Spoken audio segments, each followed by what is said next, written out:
right, so you guys have heard guys like George Benson, Dan Wilson, and Cecil Alexander do this kind of lick all the time. Today I'm going to show you how this is actually a lot simpler to understand than you might think. If you guys are new to the channel, my name is Chase Maddox. I teach hundreds of guitarists inside Chase's Guitar Academy. You guys are looking for a step-by-step structured curriculum.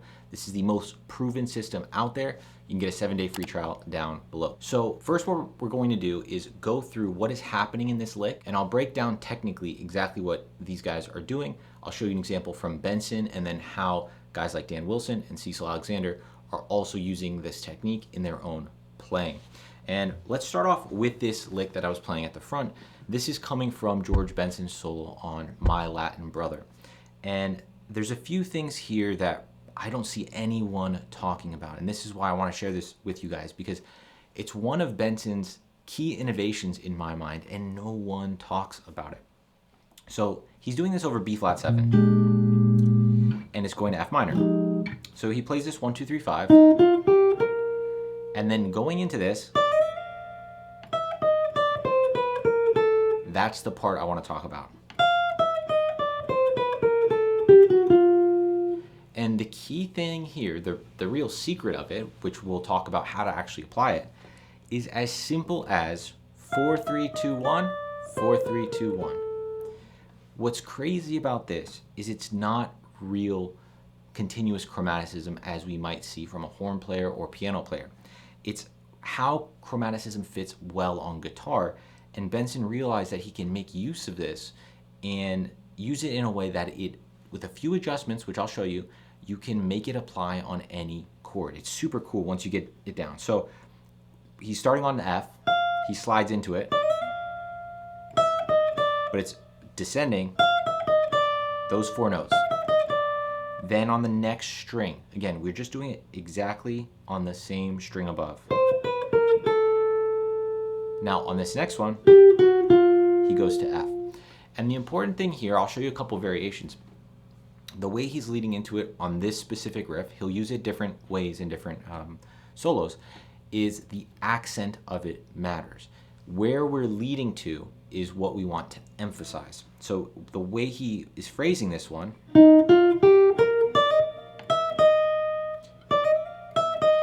it's accenting this E flat, which is not the last note of that pattern. Then it's accenting B flat, then it's accenting F. So he's accenting and targeting E flat, B flat, F, that shape. Now all of those notes fit really well either over B flat 7 over F minor.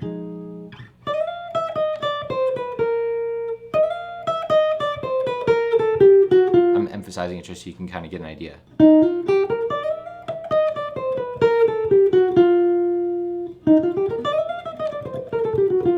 If you guys want the free PDF for this, as well as a couple bonus licks from Benson, Dan Wilson, and Cecil Alexander, you can get the free PDF inside Jazz Guitar Vault, totally free to join. Just check that out in the description as well. Okay, so what I want to do now is show you guys how this lick, using the same exact chromatic pattern, can fit over any chord you want. And we'll just do a very simple example here. We're going to shift this down to this spot. So think about this like B minor, just like your standard B minor pentatonic position. And we're going to do it from the B string to the G string. So when we're doing it here, it actually happens to be fully chromatic. But it wouldn't matter if we did it there or if we did it from the E string to the B string. It's the same idea. When we play this lick starting on an upbeat, 1 and 2 and 3, the last note of that 4, 3, 2, 1 pattern, the 1, is what we're targeting. So when I'm thinking about this, I'm visualizing this, and then on the next string, that. So as long as F sharp and D fit over the chord, B minor, this lick will work. So 3, 4. Now we can use the same exact chromaticism, but change where we do the accent. And one of the ways Benson does this is by holding on to that first note. So say instead of B minor, it's C minor. So we're half step away. So now F sharp may not work, D may not work. Say we're on C minor. Sometimes you'll see him slide and hold in on that first note and then target this 2 of the 4, 3, 2, 1. And now we're targeting G and E flat, but if you look at it, the notes we're playing are exactly the same as what we did before. A flat, G, G flat or F sharp.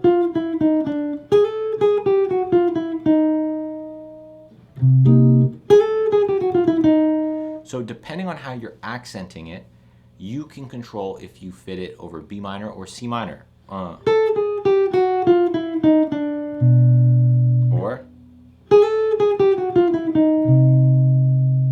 And that's what Benson does when he's using this kind of 4-3-2-1 chromaticism.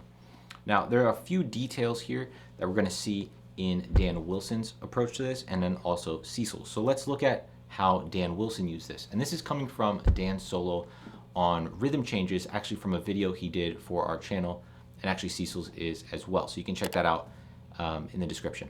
So Dan's lick sounds like this. 2, 3, 4, 1, 2.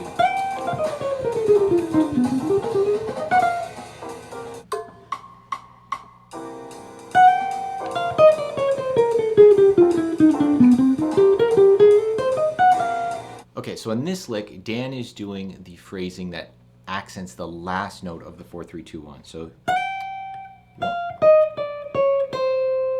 C, G, D. But notice it's still 4-3-2-1.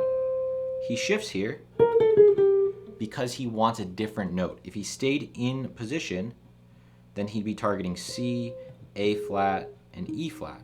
And he wants the 5th, 9th, and 13th. Kind of a natural dominant sound.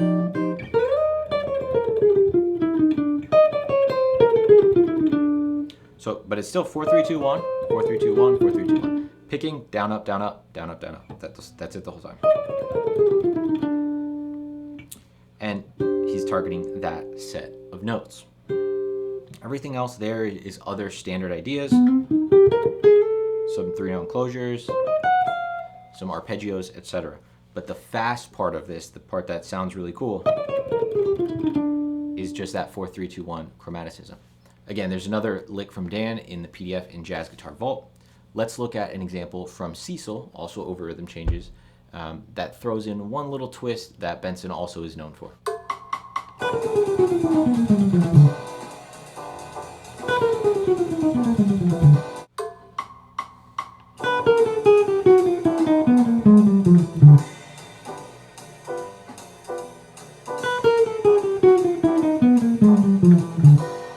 Alright, so in this example, Cecil's also doing the accenting at the end. So accenting G and E flat over G7 is like a G7 sharp 5 sound.